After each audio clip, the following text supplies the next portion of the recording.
mbaye ikaze nongeye kubasuhuza abakunzi ba The Flame 24 TV njya nkuko maze kumenyera umunsi ku munsi uri kumwe nanjye Victor mu biganiro bigiye bitandukanye. Nyemerera uyu munsi nkubwire ko tugiye kuba twerekeza mu gihugu cy'Ubwongereza aho hari kubera imikino igiye itandukanye. Nakubwira ngo rero kimwe mu bintu byaranze umunsi wa gatandatu wa shampiyona, umunsi wa gatandatu muri weekend ndetse na shampiyona y'igihugu y'Abongereza, naho ekipe hafi yose zikomeye zose, ekipe ya Liverpool abwiye ko rwose nubwo yaba yatsinzwe sinzigera nyivaho. Rici ndakubwiza ukuri kabisa, ntabwo tuzigera tuyivaho ekipe ya Liverpool. They will never walk alone.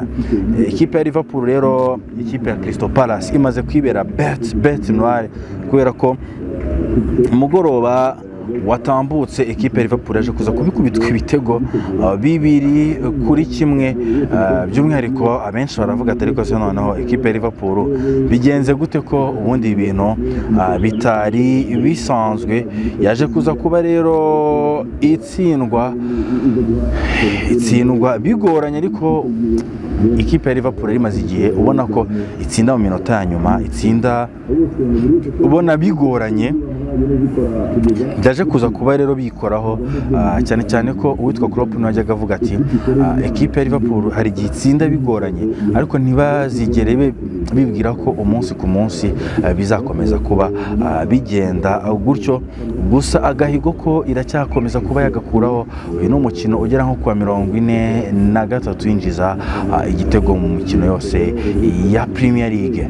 No kuvuga rero, no kuvuga umukino wabaye saa 7:30 ni umukino wahujije Brentford ndetse na Manchester United. No kuvuga Amorim we ibibuga byo mu Bwongereza byose araza kubyubika. Ibibuga byo mu Bwongereza Amorim araza kuza kuba abyubika. Ku ikubitiro umusore witwa Silva w'ikipe ya Brentford yaje kuza kuba atsinda igitego ku munota 8. Ku munota 20 arongera abasubyamo ikindi gitego. Sesko aza kuza kuba yishyura. Abenshi baravuga ati noneho Manchester United iragarutse nyuma y'akanya gatoya kuri penalty yari korewe uwitwa Mbeumo. Nkwibutse ko igitego cya mbere cyaturutse ku mugabo witwa Kunya, ku mupira witwa Matheus Kunya yaratakaje. Ekipe ya Manchester United barayikosora. Amaze kwikosora haciye mu mwanya Thiago umunyabrazil imyaka 24 aza kuza kuba bakosora kubita ikindi gitego. N'umukinnyi waje muri Brentford nyuma yo gutizwa mu ma ekipe agiye atandukanye. No kuvuga rero ekipe ya Manchester United hadaciye amakanya gato kuri penalty ikorewe Mbeumo yaje kuza kuba iterwa na Bruno Fernandes. Abantu benshi bimvaga ko agomba kwirata, nako byagenze. Bruno Fernandes ko Kareha wahoze mu ekipe ya Liverpool ni amapenalty akunda gukuramo cyane cyane muri buka ko yakuyemo na penalty witwa Mbappe muri UEFA Champions League umwaka washize. Ni nako uwitwa Bruno Fernandes yaje kuza kuba ayitera mu buryo n'ubundi uyu nguyu muzamu wa Brentford akunda kuba azikuramo. Yaje kuza kuyikuramo rero. No kuvuga umutoza witwa Amorim atangira kureba inyanza, aravuga ati noneho ibintu biri kumbaho nibiki. Ariko ikipe n'ubundi ya Brentford yamubwiye ati sindi bukubabarire ndakwataka, n'ubundi natangiye nkwataka, biraza kurangira n'ubundi ngutsinze. Ibi byaje kuza kuba bituma rero ku munota wa 95 ku mupira wa Johnson, ku mupira witwa Yarmolenko, aha Johnson umupira mwiza aza gutsinda igitego cya gatatu cyaje kuza kuba bituma ekipe ya Manchester itahana ubusa rwose igitego kimwe cya Sesko. Gusa Sesko nawe yafunguwe, navuga ko yafunguye amazamu nyuma y'igihe kinini yinjiye muri shampiyona y'Abongereza. Sesko navuga ko konte y'ibitego se yabitangiriye kuri Brentford. Reka dukomeze turebe. Gusa ekipe ya Manchester United iheruka kuba yatsinda imikino 2 yikurikiranya ubu ngubu imyaka 2 irashize. Ntabwo ishobora gutsinda umukino ngo ejo yongere usubiremo, biragoye. No kuvuga abantu benshi bibazaga ko kuva kwa Chelsea iraza kuza guhita ikomerezaho, gusa ikibuga Amorim yacyubitse pe. Amorim ibintu byanze ninkubwira ngo ibintu byanze pe, nashakashake ubundi buryo. Gusa abayobozi b'ikipe ya Manchester United bo bivugira ko akenshi batewe ubwoba n'imperekeza wenda ashobora kuzamuhereza, ikaba ishobora gutuma wenda ibintu bidakomeza kuba bigenda neza. Gusa icyo nakubwira cyo ikipe ya Manchester United harimo ibibazo byinshi, harimo ibintu byinshi cyane, kuko iyi ni match ya kangahe batsinzwe kugeza ubu ngubu. Yahise yisanga ku rutonde rwa 11, yatsinzwe n'ikipe ya kangahe ya 17. Brentford iri ku mwanya wa 17. Iyi tsinda inayirusha noneho ekipe nka Man U tuzi ibikombe, ekipe nka Man U yahoze yitwara neza. Kugeza ubu ngubu nta muntu ushobora kugusobanurira ngo muri Man U hari ikihe kibazo. Gusa barakomeza bakubitwe nyine mu gihe batarafata umwanzuro wo kuba babwira Amorim ngabe yabasha kuba yakwigendera, hanyuma bagashaka undi mutoza.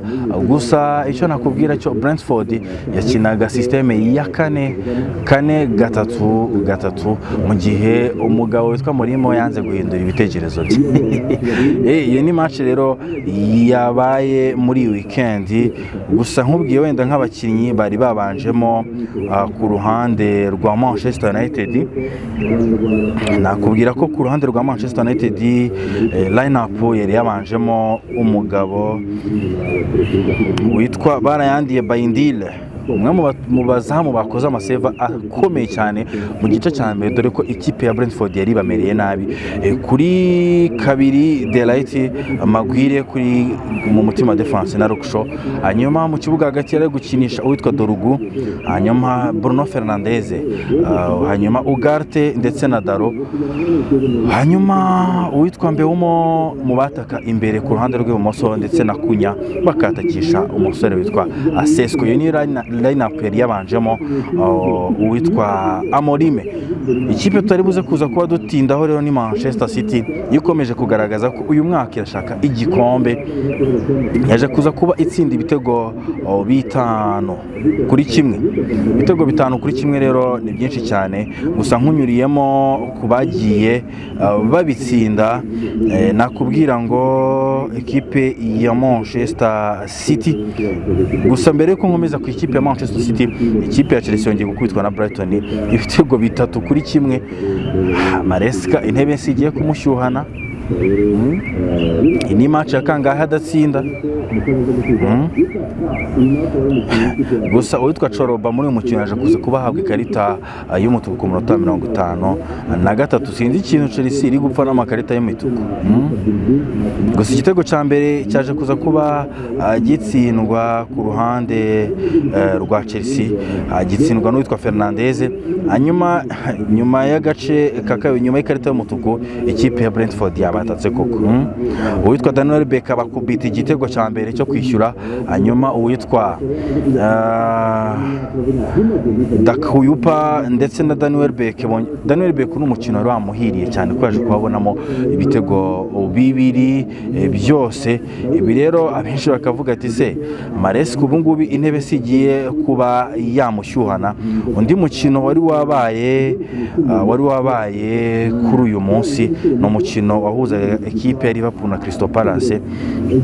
Ni umukino rwose wabonaga ko wogoye ikipe ya Liverpool cyane imaze kuba bête noire, kuko ni mu ntangiriro za shampiyona. Nkwibutse ko ikipe ya Crystal Palace yaje kuza kuba ikubita Liverpool, ikubita ku mukino wa Community Shield. Ni ukuvuga ko umutoza wa Crystal Palace bigaragara ko rwose yamaze kuba yakigukuna agomba gukina n'uyu nguyu Arne Slot. Ni ukuvuga rero igitego cya mbere cyaje kuza kuba gitsindwa n'uwitwa Sarr ku ruhande rwa Crystal Palace, hanyuma Liverpool iza kuza kuba yishyura biciye ku musore witwa Chiesa. Igitego cyiza cyane, nakuvuga ko Chiesa arimo aragenda yibutsa umutoza ko agomba kongera kumwongerera iminota, kubera ko buri gihe akomeza kuba agaragaza ko akeneye iminota. Chiesa rero aje kuza kuba yishyurira ikipe ya Liverpool, hanyuma nyuma y'akanya gatoya bongeyeho iminota 7, ni ukuvuga uwitwa Nketiah aza kuza kubatamo igitego cya kabiri.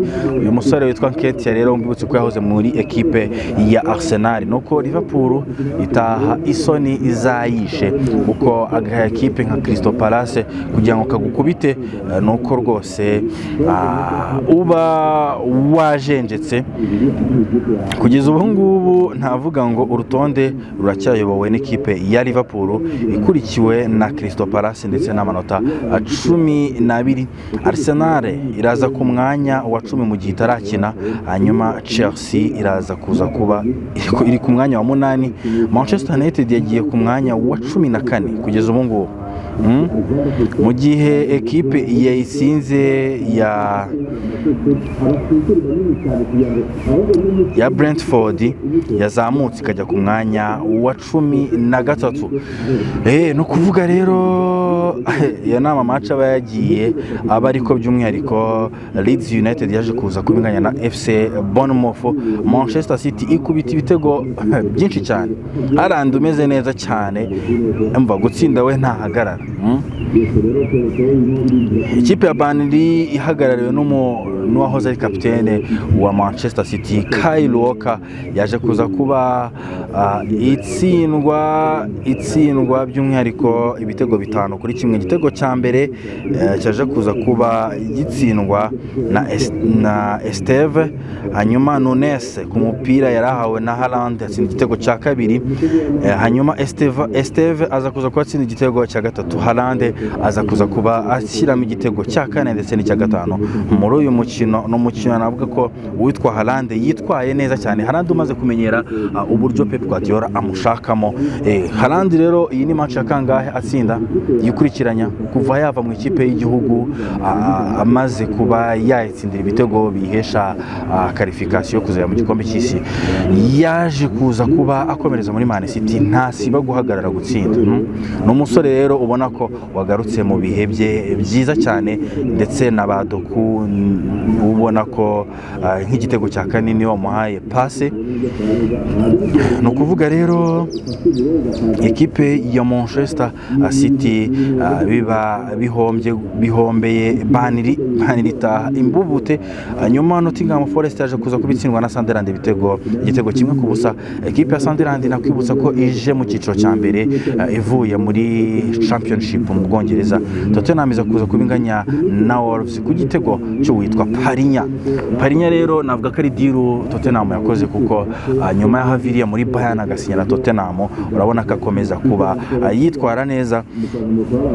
Gusa ikindi navuga twerekeje muri La Liga Getafe yahuye na Levante biranganya, hanyuma Mallorca ihura na Deportivo Alaves itsinda igitego 1-0 Mallorca, hanyuma Villarreal itsinda Athletic Club igitego 1-0.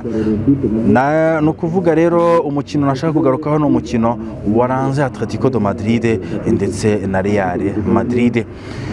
No kuvuga ekipe ya Real de Madrid nyuma yaho igiye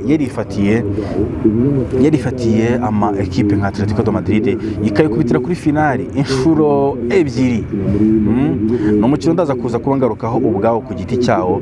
Gusa icyo nakubwira cyo nuko uwitwa Mbappe ne waje kuza kuba atsinda igitego cya mbere, no kuvuga kuri passe nziza yarahawe na Arda Güler, kuri passe nziza ya Vinicius Junior. No kuvuga Arda Güler aza kuba atsindira igitego cya kabiri cya Real de Madrid, mu gihe Normandi yari yatsinze igitego cya mbere cya Atletico Madrid.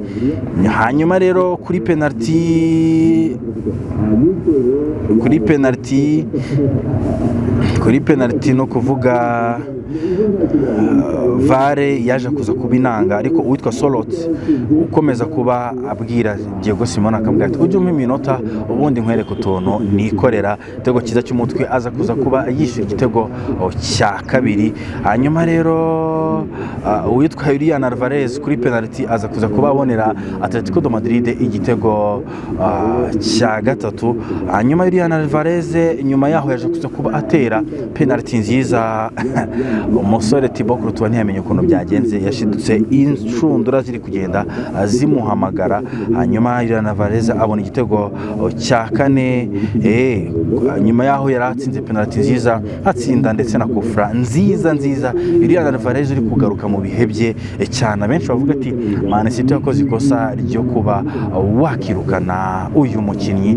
Ibi rero byaje kuza kuba bituma ku munota nk'uwa 95 gutyo witwa Julian Griezmann ku mupira yarahawe na Baena aza kuza kuhabonera igitego cya gatanu cy'ikipe ya Atletico de Madrid. Umukino urangiye ari ibitego 5-0. Hanyuma ekipe ya Atletico de Madrid mu marangamutima menshi witwa Diego Simeone rwose aba bwa mbere atsinze ekipe ya Real de Madrid ayirusha ibintu byose. Nababwiye ngo Atletico de Madrid irimo irategura ibintu bikomeye cyane, ahubwo abantu bashake bazayitondere.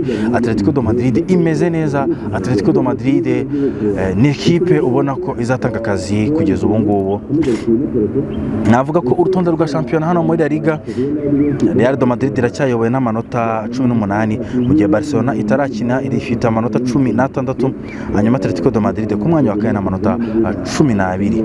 Nyuma yo gutangira shampiyona batitwara neza, navuga ko ekipe ya Atletico de Madrid yaje kuza kuba ikomeza kuba ihangana bikomeye cyane kugeza aho yisubije umwanya wayo. Ni ukuvuga yo na Real harimo amanota agera ku 9, gusa kuri ubu ngubu hasigayemo 6. Biraza kuba bigenda gute ko umutoza Xabi Alonso byatangiye kuba bihomba? Mu Budage rero Bundesliga Bayern yatsinze ibitego 4-0. Harry Kane abo umukinnyi wa mbere utsinze ibitego 100 mu ekipe imwe kandi mu gihe gitoya. Hanyuma rero muri Ligue 1 Marseille yatsinze Strasbourg ibitego 2-1. Hanyuma yitwa Fortuna Sittard itsindwa na FC Twente ibitego 3-2. Gusa ama ekipe wamenya yaje kuza kuba akina muri uyu mugoroba nayo ngayo. Gusa uyu munsi mu kanya gatoya turaza kuza kuba tureba imikino iryoshye mu gihugu cya Espagne ndetse no mu gihugu cy'Ubwongereza. Nkwibutsa ko n'amagare bikomeye mu gihugu cyacu cy'u Rwanda mu gihe uyu munsi ari umunsi wa nyuma wo gusoza. Hanyuma Aston Villa iraza kubihura na Fulham mu kanya saa 9. Hanyuma Newcastle United ikine na Arsenal. Hanyuma Rayo Vallecano ikine na Sevilla. Ukuvuga iyo niyo mikino navuga ikomeye mu gihugu cy'Ubwongereza. Gusa La Liga muri La Liga navuga ngo ekipe ya FC Barcelona iraza kubihura na Real Sociedad ku isaha y'isa 12:30. Munyemerere rero mbabwira ngo mukore subscribe ubundi nze mbihere ibindi biganiro biryoshye kuri The Frame 24 TV.